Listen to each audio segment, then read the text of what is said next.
बिस्मिल्लाहिर्रहमानिर्रहीम।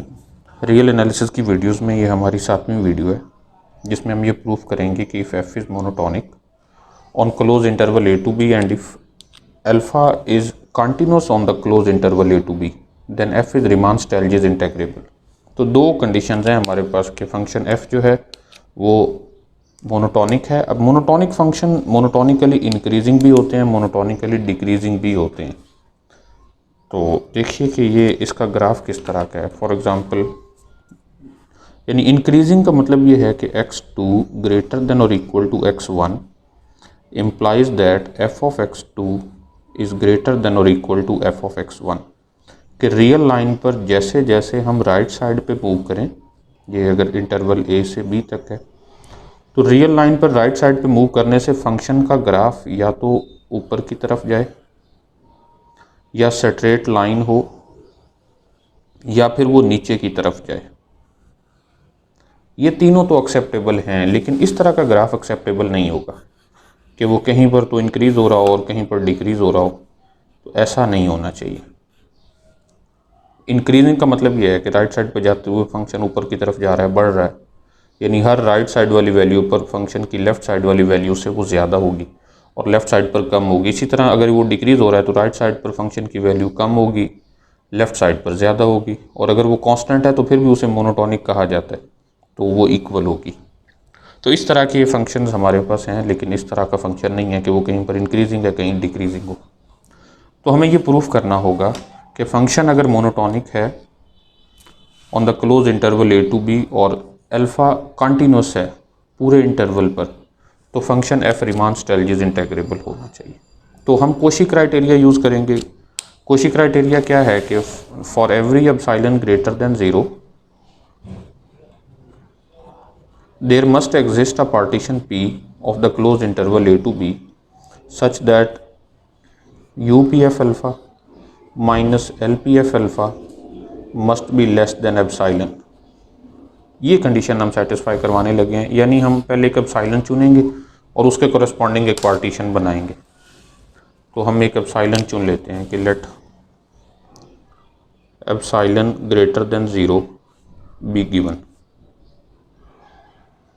ओके, अगर ऐसा है तो for each positive integer n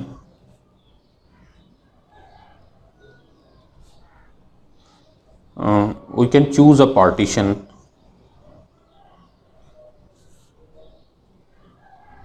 P such that, देखिए हम एक ख़ास किस्म की पार्टीशन चुनने लगे। कैसी कि delta alpha i is equal to alpha of b minus alpha of a divided by n।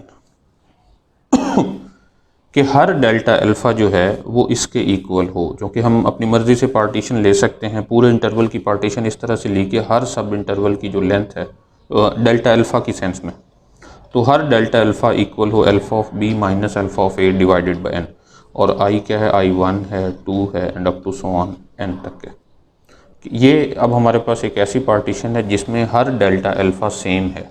वैसे ये डिफरेंट भी हो सकता था और ये हम चुन सकते हैं क्योंकि डेल्टा जो कि अल्फ़ा जो है वो हमारे पास एक कंटिन्यूस फंक्शन है। ओके, तो फंक्शन एफ मोनोटोनिक है। तो मोनोटोनिक दो तरह के हो सकते हैं, मोनोटोनिकली इंक्रीजिंग भी हो सकते हैं, मोनोटोनिकली डिक्रीजिंग भी हो सकते हैं। तो हम सपोज कर लेते हैं कि फंक्शन एफ इंक्रीजिंग है। We suppose f is increasing, monotonically increasing, then okay, अगर वो मोनोटोनिकली इंक्रीजिंग है, मैं अगर यहाँ उसका ग्राफ बना दूँ कि ये close interval a to b और फंक्शन इंक्रीजिंग यूँ जा रहा है। अब जब हम इसकी पार्टीशन बनाएंगे ए से, ए जो कि x0 है, इससे आगे एक x1 होगा, फिर एक x2 होगा एंड सो ऑन, बी जो है वो xn होगा। तो पहले सब इंटरवल में सबसे बड़ी लेंथ x1 पर है, यानी कैपिटल M1 x1 पर है, f ऑफ x1 है, और small m1 f of x0 है। इसी तरह हर सब इंटरवल में राइट साइड पर कैपिटल M होगा और लेफ़्ट साइड पे स्मॉल m होगा। तो इस वजह से हम ये कह सकते हैं कि ith इंटरवल में then capital M i is equal to f of x i. ith interval में जो राइट साइड वाला पॉइंट है वो एक्स आई होता है और लेफ्ट साइड वाला एक्स आई माइनस वन होता है। तो लेफ्ट साइड वाले पॉइंट पर फंक्शन की सबसे कम वैल्यू होगी और राइट साइड वाले पॉइंट पर फंक्शन की सबसे ज़्यादा वैल्यू होगी, क्योंकि वो ऐसे ही समझे ना कि जैसे वो ये ith इंटरवल है, ith इंटरवल में राइट साइड वाले पॉइंट पर फंक्शन की वैल्यू सबसे ज़्यादा, क्योंकि फंक्शन इंक्रीजिंग है। हम फंक्शन को डिक्रीजिंग भी ले सकते थे, एंड बेस को भी डिस्कस करेंगे कि अगर फंक्शन डिक्रीजिंग हो तो फिर ये रिजल्ट किस तरह से प्रूफ किया जा सकता है। ओके, सो दैट अगर ऐसा हो तो हम यहाँ से you p f alpha minus l p f alpha find करके देखते हैं कि क्या ये वाकई एप्सिलॉन से लेस है। Okay, u p f alpha by definition जो कि इक्वल होता है summation i from 1 to n capital M i delta alpha i और minus l p f alpha जो कि है summation i from 1 to n small m i delta alpha i. अब हम इसको यूँ भी लिख सकते हैं summation i from 1 to n capital M i minus small m I and delta alpha i. और कैपिटल एम आई जो कि है summation i from 1 to n, capital M i ऊपर हम लिख चुके हैं एफ ऑफ एक्स आई और माइनस स्मॉल एम आई जो कि F of x I minus one है। और डेल्टा एल्फ़ा आई की वैल्यू भी हम ऊपर सपोज कर चुके हैं कि delta alpha i equal alpha of b minus alpha of a over n, तो वो भी लिख लेते हैं alpha of b minus alpha of a whole divided by n. अब ये चूँकि कांस्टेंट है, एल्फ़ा ऑफ बी भी एक फ़िक्स नंबर है, एल्फ़ा ऑफ ए भी एक फ़िक्स नंबर है और एन भी एक फ़िक्स नंबर है, तो इस समेशन का इस पे कोई फ़र्क नहीं पड़ने वाला। तो हम इसे बाहर लिख लेते हैं अलग से alpha of b minus alpha of a whole divided by n. और ये जो समेशन है इसको भी ओपन करके लिख लेते हैं। Summation i from 1 to n है तो हम पहले 1 पुट करेंगे तो ये बन जाएगा f of x one minus f of x nought. Okay, 2 put करने से ये बनेगा f of x two minus f of x one and so on. आखिरी वाली दो टर्म्स कुछ इस तरह से होंगी f of x n minus f of x n minus one.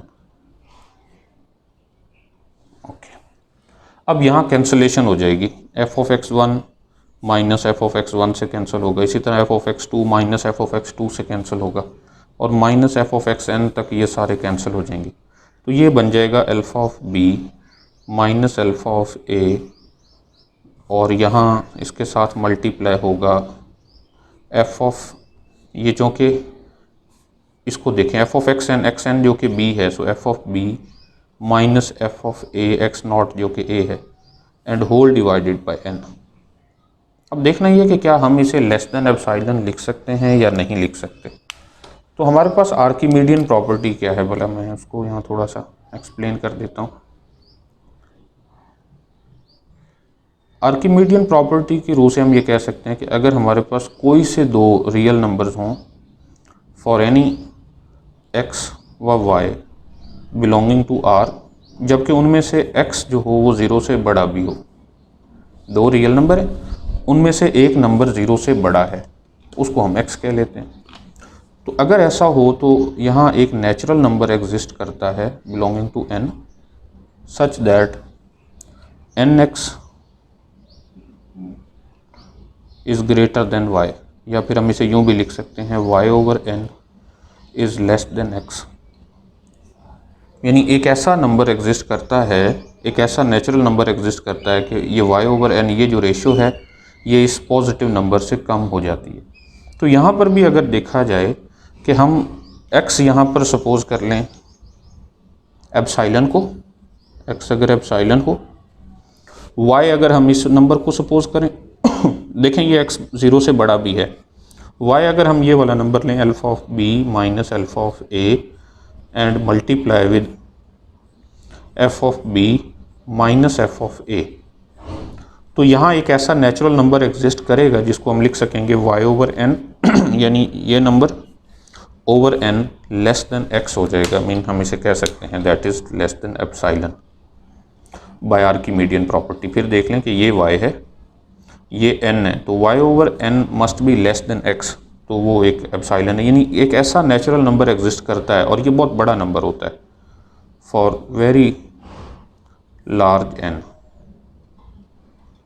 तो हम ये देख सकते हैं कि u p f alpha minus l p f alpha less than epsilon लिखा गया। So the function f is Riemann Stieltjes integrable with respect to alpha. इसको दोबारा एक बार देख लेते हैं कि हमें प्रूफ करना था कि अगर फंक्शन f मोनोटॉनिक हो on the close interval a to b और अल्फा उसी क्लोज इंटरवल पर कंटिन्यूस हो तो फंक्शन रीमान स्टेल्जिस इंटेग्रेबल होता है। हमने सपोज किया कि एप्सिलॉन एक ज़ीरो से बड़ा नंबर है। अगर एप्सिलॉन ज़ीरो से बड़ा है तो हम एक यहाँ पर पार्टीशन भी बना सकते हैं एक नेचुरल नंबर चुनते हुए कि डेल्टा अल्फा ई इसके इक्वल हो, यानी हर डेल्टा अल्फा की वैल्यू ये होगी और वो फिक्स रहेगी, सेम होगी हर के लिए, हर सब इंटरवल के लिए। अगर फंक्शन मोनोटोनिकली इंक्रीजिंग हो तो कैपिटल एम आई उसकी राइट पॉइंट पे होगा और स्मॉल एम आई उसकी लेफ्ट एंड पॉइंट पर होगा। और you p f alpha minus l p f alpha को हमने डेफिनेशन यूज़ की, capital M i minus small m आई हो गया, ये नंबर कांस्टेंट है बाहर लिखा गया, इस समेशन को ओपन करके लिखा तो वो हमारे पास सिर्फ बना f of b minus f of a. Archimedean property का हमने यहाँ पर यूज़ किया कि इसको अगर हम वाई समझें तो यहाँ एक ऐसा नेचुरल नंबर मिल सकता है कि जिसके लिए हम लिख सकें that is less than epsilon for very large n, तो हम ये कह सकते हैं कि f is Riemann Stieltjes integrable. अब क्वेश्चन ये है कि अगर हम यहाँ फंक्शन एफ को डिक्रीजिंग ले लेते तो क्या होता। नो प्रॉब्लम, फिर भी ऐसे ही ये सॉल्व हो जाता। फिर सिर्फ यहाँ पर ये चेंज होती कि लेफ्ट एंड पॉइंट पर आपके पास फंक्शन की सबसे बड़ी वैल्यू होती, यहाँ कैपिटल एम आई होता और यहाँ स्मॉल एम आई हो जाता, क्योंकि फंक्शन डिक्रीज़ हो रहा होता और डिक्रीज़ होते हुए हर सब इंटरवल पर राइट साइड पे उसकी फंक्शन की वैल्यू कम होती, लेफ्ट साइड पे ज़्यादा होती। तो इस वजह से यहाँ सिर्फ चेंजिंग ये आती कि यहाँ हम लिखते f of a minus f of b, तो no problem. F of a minus f of b भी तो एक नंबर ही है, alpha of b minus alpha of a multiply होगा f of a minus f of b, तो इसी को हम वाई मान लेंगे, यानी यहाँ सिर्फ y इक्वल होता है alpha of b minus alpha of a into f of a minus f of b, और फिर भी हम इसे लिख सकते थे that is less than epsilon. तो इस तरह हमारा ये थ्योरम मुकम्मल हुआ।